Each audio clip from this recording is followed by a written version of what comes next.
Okay, so one thing that I haven't really expressed to this channel yet is my love for scenic or diorama bases for miniatures.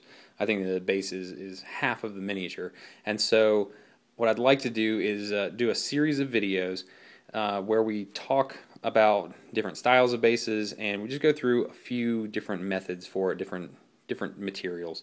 And today we're going to talk about cork bases. Some people say that it's a little played out right now. Too many people are doing it. I say it still looks great. One spin that I'm going to do on it is I found this stuff at Michael's, but it's great stuff. It's really thick compared to most other cork.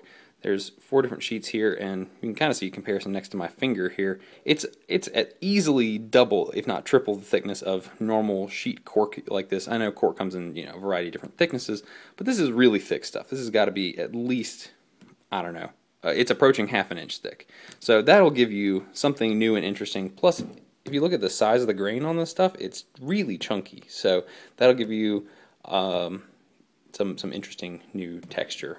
I want to take this stuff and make some bases with it, and we'll go through the process. I'm gonna grab some bases. We'll do some 40K bases because I've got a whole bunch of chaos stuff to paint, and I think this would be great for it. So I'll be back in a sec. Here is a 40K or Games Workshop round base. This is the small infantry size. I think it's a 20mm base. So here is a big chunk of the large grain cork that I showed you just a second ago. I've pulled it off, and it's roughly the same size as this. Mostly we just need it to be the same size as the top of this. So because it's beveled down, the top is actually a smaller area.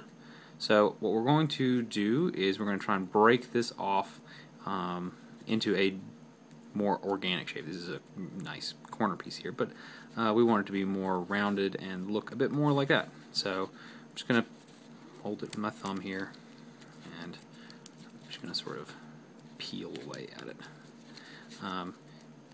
If it's too tough to do it that way, you can always grab a tool of some kind, something pointy. You don't necessarily want it to be particularly sharp. You want it to leave jagged edges. So we want this to be rocky and really broken up. So here we are. And we're getting it. And you can leave some outcroppings like that. And that leaves some interest here. So let's go ahead and glue this down. We're just going to use a little spot of super glue. So here we are. And let's just glue this on down. Just a little bit of CA, whatever kind you like. I use the Slow from Hobbytown. It's a Hobbytown brand. I've used Zap-A-Gap almost exclusively for years, but this stuff is cheaper and you get a gigantic tub of it. So I mean, you get 2 ounces of it for like $6 as opposed to almost 12, I think. So we're gonna let that set for a second. In fact, we'll hit it with a little bit of the activator spray just to get that going a little quicker here for the video's sake. So here is what we've got so far. Nice jagged edges. You can get the same effect with the thinner stuff too, and some people prefer it because you can layer it and really make some interesting multi-layered outcroppings. But what I'm going to do here is I'm going to actually pull out some of these chunks just to give us a little more of an interesting surface here. I don't want to pull out too much of it, but enough that we can get a little variation here. And mostly what I'm wanting to do is leave a space that is correctly spaced and sized for the miniature that we are intending to put on here to stand up. Here is a Chaos Space Marine, and that is about where we want him. Make sure I've got him on there correctly. Yeah, that's about it, right there. And I'm going to dig down a little bit further so he's not on quite so tall a base. But, you know, I do like large, scenic, diorama-like bases. So, in fact, the area that I was digging in before. Let's just dig down a little further. Really give us some difference and depth. Because if it's all the same height, you might as well just had a thicker base. It's the same with paint shading. You know, if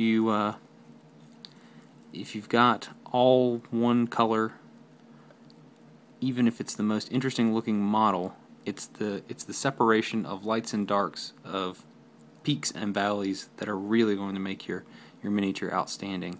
And so lots of, even to the point of it looking unnatural or unrealistic, you wanna have lots of contrast. So now I've got a little valley right here, and we're gonna leave these flat spots so that the marine can stand up without too much of a problem. I might even dig out a little bit under there, right down near the base. Just a little something there. Okay, so really easy, and I think it looks great. So what I am going to do though is I want to add just a little something else right in here to give us some textural differences. Now, Les at Awesome Paint Job, I've given him a shout out a couple times now, I think, or maybe this is just the second time, but he did a video, and I linked it in a different video that I did probably last week sometime, about flock mixture. This is a perfect time to use it because we're going to paint over this, and we want some varied texture. So this is a whole bunch of different size grains in this basing mix. We've got everything from the ground up light flocking, which is a very fine ground foam, to heavy or coarse ballast. So you can see some of those big rock pieces in there. Everything from those down to almost dust. So we want to, let me clean this up just a little bit. We're gonna put a little bit of glue down in here, and we're gonna sprinkle some of that on there. And you can use PVA to do this, but I'm gonna just keep using super glue because it's fast, and I don't mind using it. It's a little more expensive than PVA, but we're just using a little tiny bit. So, alright. And that little spot back here that I picked out.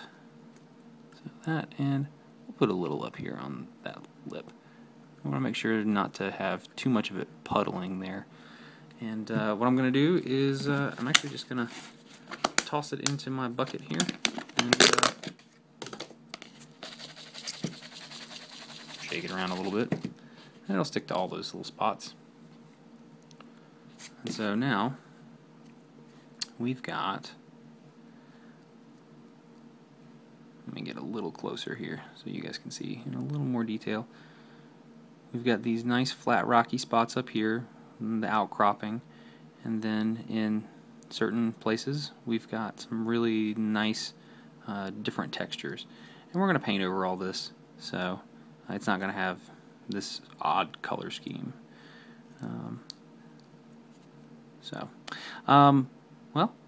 Well, I'm going to go ahead and prime this black, and I'll be back with more in just a sec. The base is all black now, so let's add some gray. We're going to dry brush some Adeptus Battle Gray. I'm going to do a fairly heavy dry brushing here. I'm going to go in a couple of coats. Well, we're just going to dry brush the whole thing. We don't want to put down too much paint in any one coat, but in fact, it doesn't seem like it's really coming off of there too well. Let's load the brush up a little more.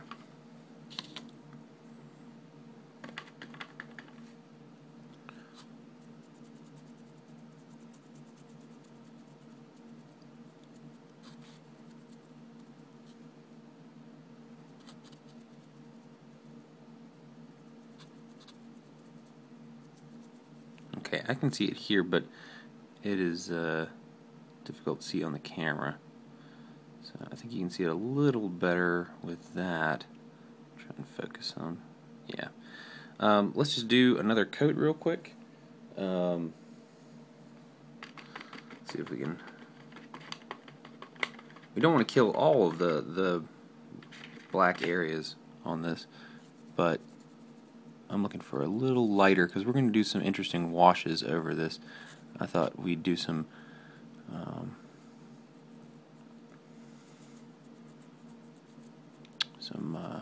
maybe some green or yellow for moss and things. So we've got to start out with slightly lighter base to be able to do any washing effectively and get any sort of bright colors.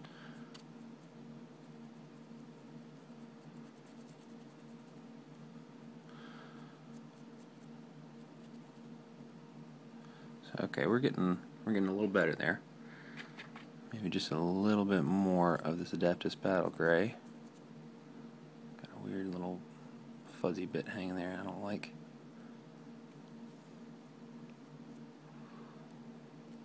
Okay.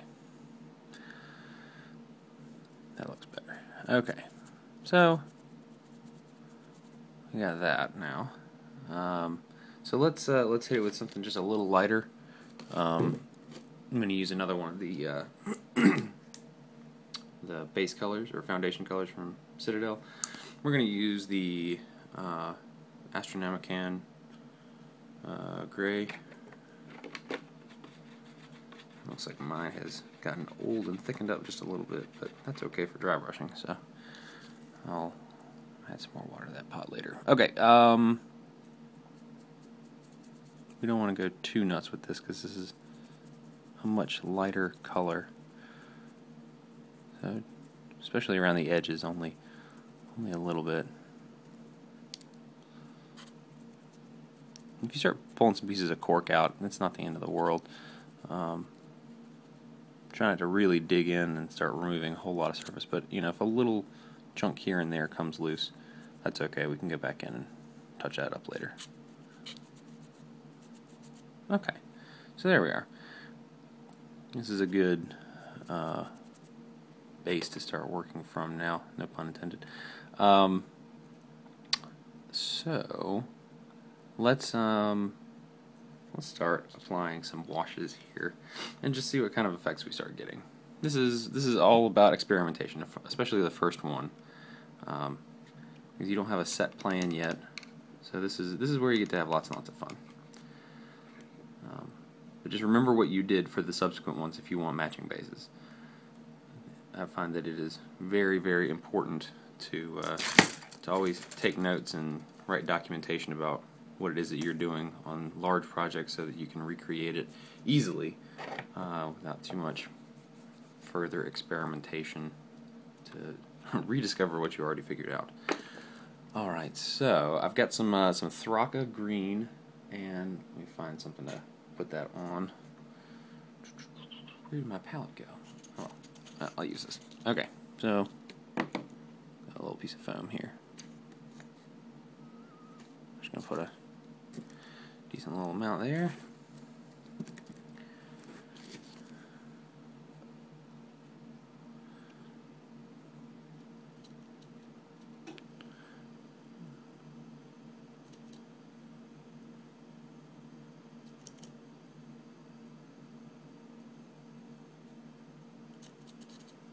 And that flock is really going to soak up a lot of it, so just be aware that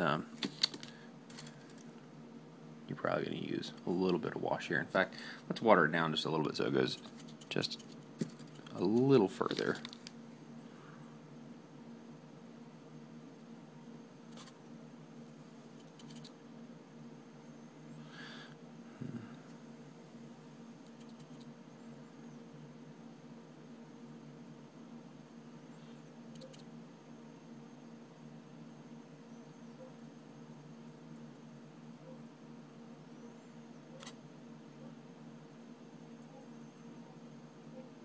Okay, got a good coating on there now.